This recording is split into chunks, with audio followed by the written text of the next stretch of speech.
I want to share a quick little story with you. It's happened in March of this year, in 2018. I was real tired one night, and I lay down, and I began to have this awesome dream.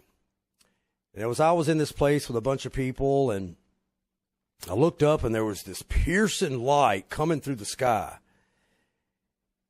And the moment I saw that, I knew what that was. And everybody around me was saying, well, this is that great day. And I'm here to tell you, it was the most vivid dream I've ever had in my entire life. I was frightened. I was trembling.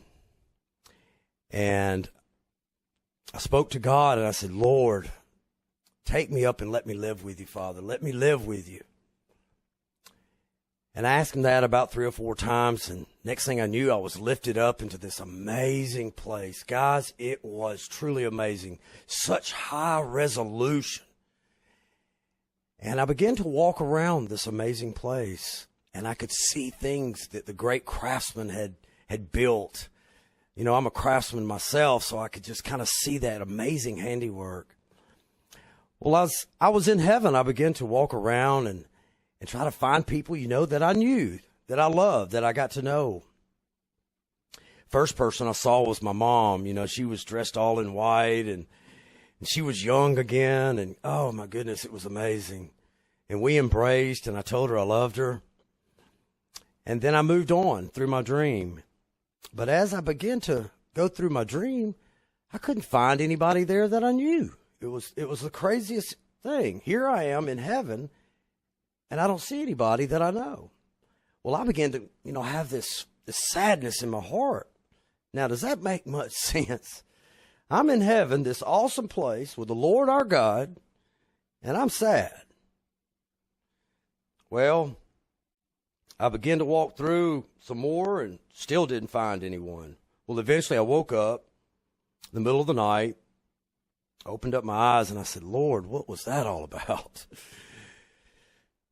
So each day after that had happened for about a week, I was saying, you know, Lord, what happened? Why was I in heaven and no one was there?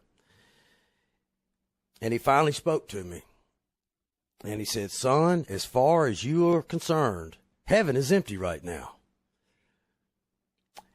And at that moment, I felt a burden laid upon my heart of the work that I've got to do for God. You know, I don't think we're waiting on God. I think God's waiting on us to do his bidding. My greatest fear is not having enough time.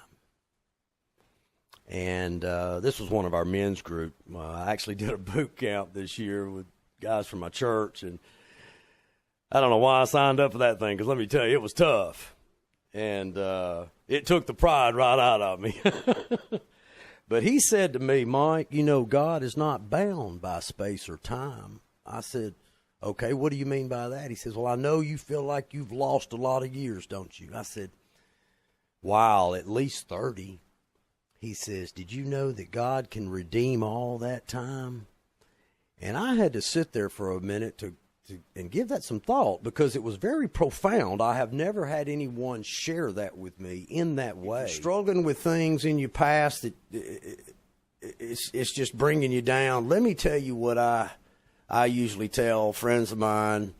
I said, only let your past be a dim light to show how far you have come.